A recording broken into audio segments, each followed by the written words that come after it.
오늘 우리가 시편 61편에 있는 말씀을 같이 함께 읽었는데요. 오늘 시의 그 배경을 조금 보면 아들 압살론의 그 반란으로 인해서 다윗이 하나님의 그 도성인 예루살렘에서 황망하게 이렇게 도망쳐야 되는 그런 상황 가운데 그때 지었던 시가 아닌가 이렇게 추측하고 있는 겁니다.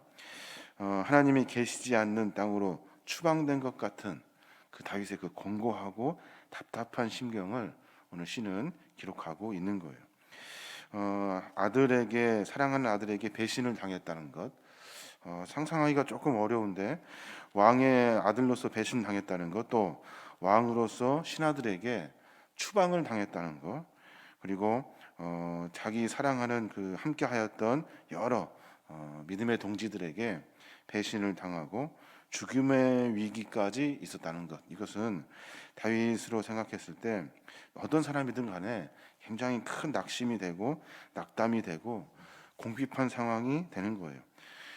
그 상황에서 다윗이 오늘의 시를 적어내고 있는 겁니다. 우리 인생도 마찬가지죠. 여러 가지 살아가면서 정신적으로나 육체적으로나 영적으로나 낭망이 되고 공고하고 그리고 낙심이 될 때가 있어요. 생각하지도 못한 상황 가운데 우리 인생이 그런 경우가 참 많아요. 오늘 다윗과 같이 아들의 배신도 당해보지 않아서 그 기분이 어떨지 아마 우리가 상상할 수밖에 없는데, 사랑하는 아들에게 아들이 아버지에게 칼을 들었다는 것, 이것은 아마 상상하기가 힘들어요. 굉장히 낙심이 되는 상황일 거예요. 함께 전쟁을 치루었던 믿음의 그 친구들, 동지들이 금방 마음이 변해서 거꾸로 자기 자신을 죽이려고 한 상황이 너무나 힘들었을 거예요.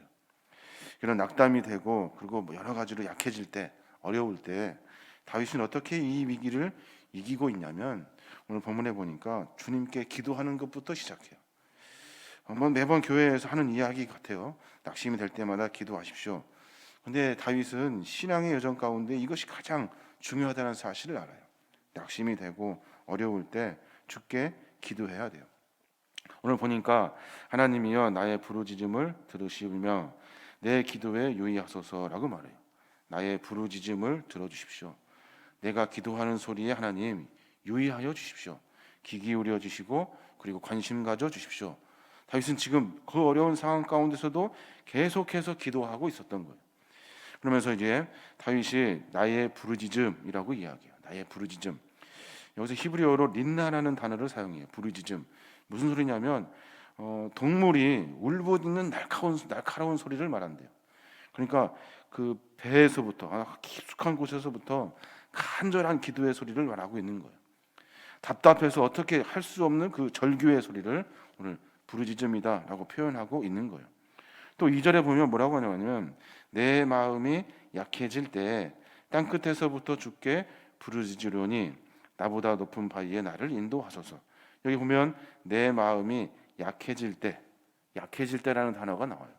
이 약해질 때라는 단어를 개역 성경에서는 뭐라고 번역했냐면 내 마음이 눌릴 때라고 번역했어요. 내 마음이 눌릴 때, 이 마음이 뭐예요? 낙담이 되고 낙심이 되고 그리고 어려울 때, 내 마음이 정말로 어려울 때, 그래서 완전히 약해질 때, 그때 하나님께 부르짖으며 기도하고 있는 거예요.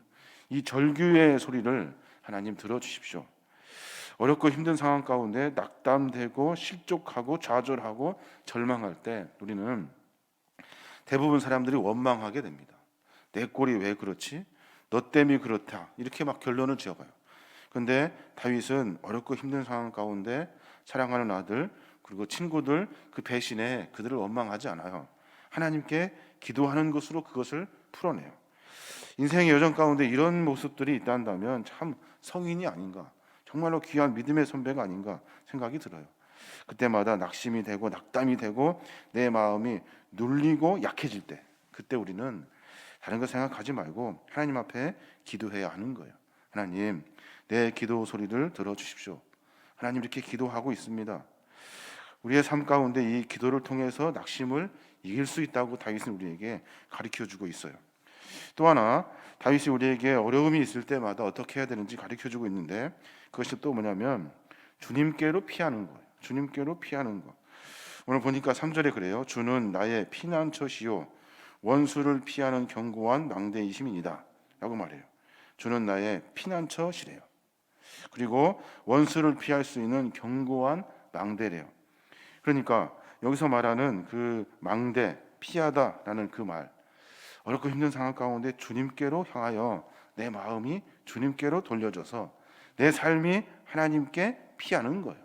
마치 그 날개, 큰 새의 날개 아래 그 자기 새끼들을 보호하듯이 그 새끼들이 어미 품 안에 들어가려고 이렇게 하는 것처럼 그 안으로 들어가야 한다는 거예요. 2절 끝에 보면 나보다 높은 바위에 나를 인도하소서라고 기록해요. 나보다 높은 바위에 나를 인도하소서. 이 높은 바위는 뭐냐면 그 당시 팔레스타인 지역에는 그 어떤 집을 지을 때 이렇게 막 기초를 세울 수 있을 만큼 흙이 이렇게 단단하지가 않아요. 밑에 흙이 다 이렇게 푸석푸석하고 그렇대요. 근데 어떤 큰 바위, 그 바위를 중심으로 해서 이렇게 성벽을 쌓는 그런 건축법들이 있는가 봐요. 여기서 말하는 높은 바위는 튼튼하고 단단한, 그리고 마치 독수리도 막 올라가면서 숨이 헐떡일 만큼 높은 바위를 이야기해요. 거기에 나를 좀 인도해 주셔. 이 말은 하나님의 절대적인 주권 안에 있기를 원합니다. 가장 든든하고 가장 안전하고 가장 높아서 다른 그 어떠한 것들이 침범하지 못하는 그곳, 하나님이 계시는 그곳으로 나를 좀 인도해 주십시오 라고 이야기하고 있는 거예요. 내가 주님께 피하기를 원합니다. 내가 주님 안에 있기를 원합니다. 생각해 보면 다윗이 지금 예루살렘 성에서 쫓겨났어요. 자기 그 왕궁에서 쫓겨났어요. 그 왕궁에는 뭐가 있냐면 언약궤가 있어요. 언약궤, 하나님의 언약궤. 늘 다윗은 고민 있을 때마다 언약궤를 찾아가요. 가서 기도하고 거기서 하나님의 지혜를 구하는데 그것마저도 힘든 상황이 돼버렸어요. 그 상황에서 다윗이 지금 하나님께 그 마음을 돌리고 있는 거예요. 하나님, 비록 내가 그 언약궤에 기도하지 못하고 언약궤에 나가지 못하지만 하나님은 어디나 계시는 분이잖아요. 그러니까 하나님 나를 좀 인도해 주세요. 내가 주님께 피합니다 라고 이야기하고 있는 거예요. 어려움이 있을 때 우리는 어디로 피합니까? 우리는 똑똑한 사람 찾아다니고 그리고 인간적인 방법을 찾기가 쉬워요. 그 일을 하기 전에 먼저 하나님께 피해야 돼요. 하나님, 주 앞에 나오고 주님께 기도함으로 말미암아 우리의 삶의 문제를 해결할 수 있어야 하는 거예요. 다윗은 또 한 가지 이야기하는데 어렵고 힘들 때 그때 나에게 베풀어 주신 하나님의 은혜를 기억하래요. 지금까지 나를 인도하신 하나님의 은혜를 기억하라는 거예요. 오늘 말씀에 보니까 5절에 그렇게 말해요. 주 하나님이여 주께서 나의 소원을 들으시고 주의 이름을 경외하는 자가 얻을 기업을 내게 주셨나이다 라고 말해요. 주께 기도할 때 생각해 보니 그 나에게 경외하는 자들에게 얻을 기업을 나에게 주셨다는 거예요. 이미 나에게 주셨다는 거예요. 생각해 보니까 과거에 사울의 그 칼날을 피해서 10년 동안 도망 다닐 때 그때 하나님은 자기를 보호해 주셨대요. 또 어렵고 힘든 상황에 그 수많은 전쟁터를 누비는 그런 어려운 상황에서도 하나님은 자기에게 은혜를 베풀어 주셨대요.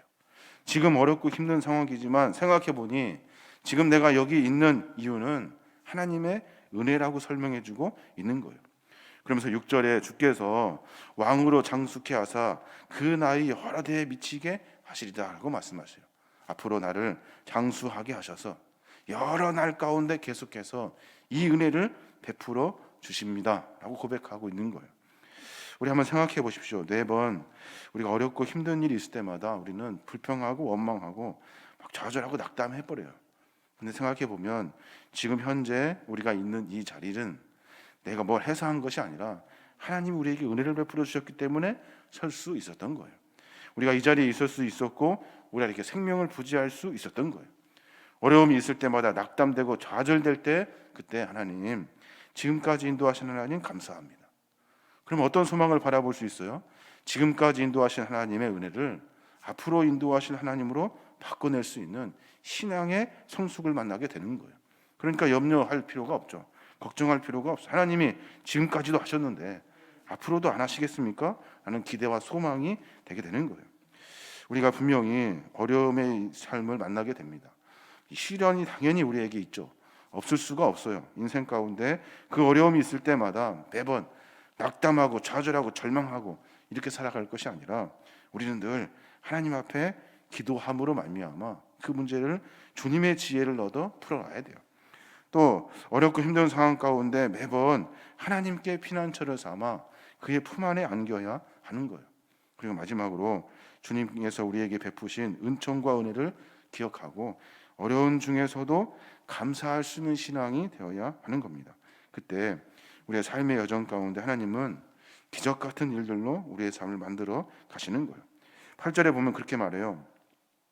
그리하시면 결론적인 이야기예요. 내가 주의 이름을 영원히 찬양하며 매일 나의 소원을 이행하리이다 라고 말해요. 다윗이 결론적으로 주님의 이름을 내가 찬양합니다. 결론적으로 주님과 내가 했던 약속들을 내가 지키겠습니다. 주님이 나에게 베풀어 주신 은혜를 기억하겠습니다 하면서 다윗이 하나님께 영광을 돌리고 있는 거예요. 오늘 하루 가운데 그런 믿음의 삶을 살았으면 좋겠습니다. 지금까지 인도하신 하나님, 어렵고 힘든 일이 있을 때마다 나의 삶 가운데 나를 지키시고 인도하신 하나님, 그러니까 걱정할 것이 없고 염려할 것이 없어요. 우리가 한 번도 굶주린 적이 없고 어렵고 힘든 상황 가운데 죽음의 길을 만나지도 않았고 지금 이렇게 살고 있잖아요. 이것만으로도 하나님의 은혜가 큰 거예요. 우리가 늘 삶 가운데 이런 하나님의 은혜를 깨닫고 매번 주를 찬송하고 하나님의 은혜에 감사하고 감격할 수 있는 저와 여러분이 되시길 주님의 이름으로 축원합니다. 아멘. 기도하겠습니다.